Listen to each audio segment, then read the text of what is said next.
Hello everyone, good evening. Today is Saturday, 22nd November. I used to read Times of India.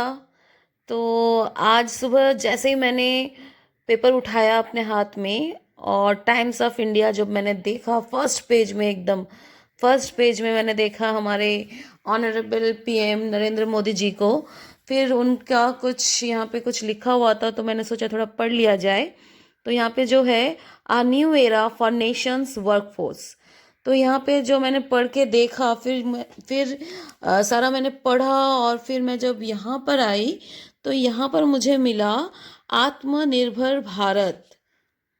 तो फिर मैंने सोचा कि ये क्या है।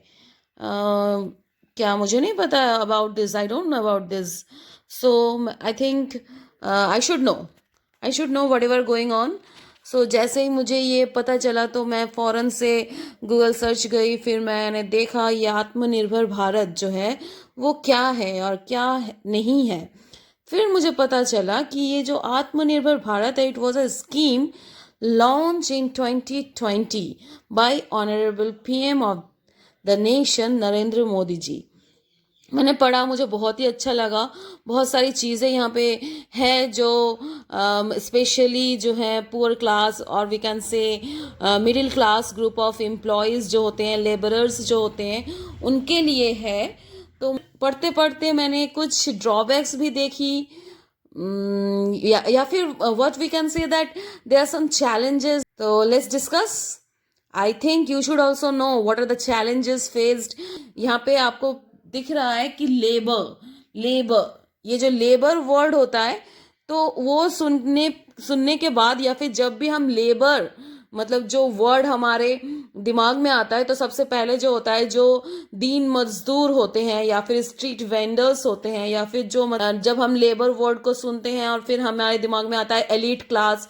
नो, लेबर सुनते ही हमारे दिमाग में आता है स्ट्रीट वेंडर्स, ठेले वाले जो होते हैं रास्ते में या फिर जो मजदूरी वगैरह करते हैं। तो ये जो स्कीम है जब मैंने पढ़ा तो मुझे ऐसा लगा कि ये तो स्पेशली उन लोगों के लिए है, आत्मनिर्भर भारत, जो मतलब जिनका जो सैलरी पर मंथ होता है वो 15,000 के अंदर होता है या फिर कम होता है। उन लोगों के लिए बहुत सारी स्कीम्स यहाँ पर है।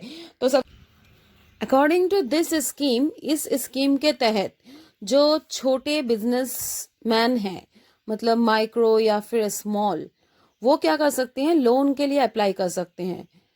अब लोन जैसे कि हम जानते हैं जो लोन के लिए अप्लाई होता है उसमें बहुत सारा प्रोसेस होता है, बहुत सारा पेपर वर्क होता है। तो सबसे पहली दिक्कत जो वो लोग फेस करते हैं, जो छोटे या फिर स्मॉल बिजनेसमैन होते हैं, वो सबसे पहला प्रॉब्लम क्या फेस करते हैं, ये जो लोन दिया जाता है that is credit based not cash based. अब इससे क्या होता है कि एक तो बहुत ज़्यादा डिले हो जाता है लोन लेते लेते, और फिर जो मतलब छोटे बिजनेसमैन होते हैं वो पहले से इतना ज़्यादा कर्जे में डूबे रहते हैं कि फिर से जब उन लोगों को कहा जाता है कि you can apply for loan and you can get some loan, तो उन लोगों के दिमाग में रहता है कि हम कैसे, दिमाग में सबसे पहले यही बात आता है कि किस तरह से हम लोन चुकाएंगे। तो यहाँ पे जो है एक अच्छी बात है कि ये जो लोन होता है वो कोलेटरल फ्री होता है। तो कोलेटरल फ्री का मतलब कोई भी आपको प्रॉपर्टी का या फिर किसी भी चीज़ का पेपर आपको जमा देना नहीं पड़ेगा। आपको 10,000 या फिर 20,000 50,000 तक का लोन आप बिना कुछ डॉक्यूमेंट्स के ले सकते हैं। लेकिन देयर इज़ अ पॉइंट कि लोन मतलब इंटरेस्ट देना होगा। जो भी आप लोन अप्लाई करेंगे उसके ऊपर 7, आई थिंक छोटे जो बिजनेसमैन हैं उन लोगों के लिए थोड़ा डिफिकल्ट हो जाता है। अगर ये ऐसा होता जिस तरह से, ये बहुत ही अच्छी बात है कि ये कोलेटरल फ्री है, तो ये इंटरेस्ट फ्री भी होता है ना। तो क्या कर सकते हैं, क्योंकि वैसे तो वो लोग बहुत ही कम, जो स्मॉल बिजनेसमैन है, जो हॉकर्स होते हैं, जो वेंडर्स होते हैं या फिर जो मतलब स्ट्रीट वेंडर्स होते हैं, वो लोग तो ज़्यादा अर्निंग नहीं करते हैं। उनको अगर इंटरेस्ट फ्री लोन दिया जाए तो एटलीस्ट आई थिंक वो लोग फिर खुशी खुशी लोन को ले पाएंगे, क्योंकि उनको लगेगा कि इंटरेस्ट नहीं देना पड़ेगा, जिस तरह से उधारी दिया जाता है उस। जो एक और चीज़ मतलब इसके अंदर आ जाता है, जो मतलब 2014 में हमारे देश के प्रधानमंत्री जी ने जो स्कीम दिया था, make everything in India, that sounds very nice, very nice. मतलब सभी चीज़ हम अपने देश के अंदर ही बनाएंगे, तो ये बहुत ही सुनने में बहुत ही अच्छा लग रहा है। लेकिन इससे क्या हो रहा है, प्रोडक्शन कॉस्ट ज़्यादा हो जा रहा है। ठीक है, जो हमारे फायदे के लिए जो स्कीम्स लाया गया है, अगर वही ज़्यादा हो जाए तो फिर तो प्रॉब्लम है। और अगर देखें, अगर सही सही मायने में देखा जाए तो हमारा जो कंट्री है वो 60% कल्टिवेटेड लैंड है। अब यहाँ पे अगर हम इंडस्ट्रियलाइजेशन या फिर मतलब पूरा जो गो ग्रीन वाला हम लोगों का जो फंडा है वही अगर खराब हो गया तो फिर मतलब हमारा देश का तो मतलब वो ही खराब हो जाएगा कि जो एग्रीकल्चर जो एक लैंड है जिसकी जो सुंदरता है, फिर ज़्यादा रैपिड अगर इंडस्ट्रियलाइजेशन होगा तो नेचुरल रिसोर्सेज ख़त्म होने लगेंगी और फिर पोल्यूशन ज़्यादा बढ़ने लगेंगी। उसके बाद भी सही है, मोदी जी ने जब ये चलाया है तो कुछ सोच कर ही चलाया होगा, लेकिन मुझे बहुत ही अफसोस के साथ कहना पड़ रहा है, विकिपीडिया से मैंने एक आर्टिकल पढ़ा जिसमें मतलब बोला जा रहा है make in India has been unsuccessful at achieving the its stated target. मतलब जो बोला गया था कि बाय 2022 जीडीपी जो है 25% हो जाएगा, लेकिन अनफॉर्चुनेटली जो जीडीपी था हमारा 2013-14 में 16.7%, वहाँ से रिड्यूस होकर अभी जो हम लोगों का जीडीपी हो गया है 15.9% इन 2023 एंड 2024। तो इसका मतलब इससे पता चल रहा है कि जो ये मेक इन इंडिया वाला जो मतलब थीम था उसमें तो हम फेल हो गए। लेट्स सी अब अगर कुछ अच्छा हो पाए। उसका इसके ऊपर एक और चीज़ है जो मतलब ये जो स्कीम है आत्मनिर्भर भारत, इसमें क्या हो रहा है, पीएलआई स्कीम डिपेंडेंसी है, मतलब जो है प्रोडक्शन लिंक्ड इंसेंटिव।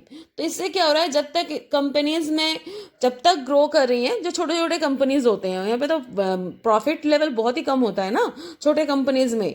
बड़े बड़े जो टाटा बिरला वो उन लोगों का तो प्रॉफिट लेवल बहुत ज़्यादा होता है, लेकिन जो छोटे छोटे कंपनीज होते हैं इन लोगों का जैसे ये इंसेंटिव खत्म होने लगता है तो बहुत सारे ऐसे इंडस्ट्रीज है जो जैसे इंसेंटिव खत्म हो गया तो वो भी मतलब क्या बोलते हैं खत्म हो जाते हैं या फिर कहीं पे बंद हो जाता है। तो ये मतलब थोड़ा चैलेंजिंग है जो ये आत्मनिर्भर भारत के अंदर जो ये स्कीम है। थोड़ा मतलब हम जैसे मिडिल क्लास जो मतलब खुद का बिजनेस करना चाह रहे हैं उन लोगों के लिए थोड़ा मुश्किल हो जा रहा है। Next, I am not saying that there is no success, no doubts in some areas like defence and electronics it has improved, like but textile agriculture products यहाँ पे मतलब हम लोग पीछे रह गए। क्योंकि जब मतलब जैसे कि मोदी जी बोल रहे हैं कि सब कुछ हमारा जो गवर्नमेंट है वो बोल रहा है कि सब कुछ हम इंडिया में बनाएंगे, तो बहुत सारे ऐसे प्रोडक्ट्स हैं जो हम लोग अभी एकदम जो हो रहा है क्या कि अभी जो है हम लोग सीख रहे हैं, तो बाहर के कंट्री फॉरेनर्स से हम लोग compete करने के लिए उतना ज़्यादा तैयार नहीं है। तो हमें पहले तैयार करना होगा फिर हम शायद कुछ वो कर पाए। और इसके लिए तो मुझे लगता है हम लोगों का एजुकेशन सिस्टम बहुत ही ज़्यादा अच्छा होना चाहिए, तभी सही मायने में जो है भारत आत्मनिर्भर बनेगा। जब हमारे यहाँ के बच्चे अच्छा पढ़ेंगे अच्छा लिखेंगे, लेकिन आई एम वेरी मुझे बहुत अफसोस के साथ कहना पड़ रहा है हमारे जो प्राइमरी गवर्नमेंट बेस्ड स्कूल्स हैं वहाँ पे ज़्यादा अच्छा पढ़ाई तो होता नहीं है, इसीलिए सब प्राइवेट स्कूल्स अच्छे अच्छे वाले स्कूल्स में सब डाल रहे हैं। तो कैसे बनेगा आत्मनिर्भर भारत। लेकिन फिर भी उम्मीद पे पूरी दुनिया कायम है। So let's hope for the best.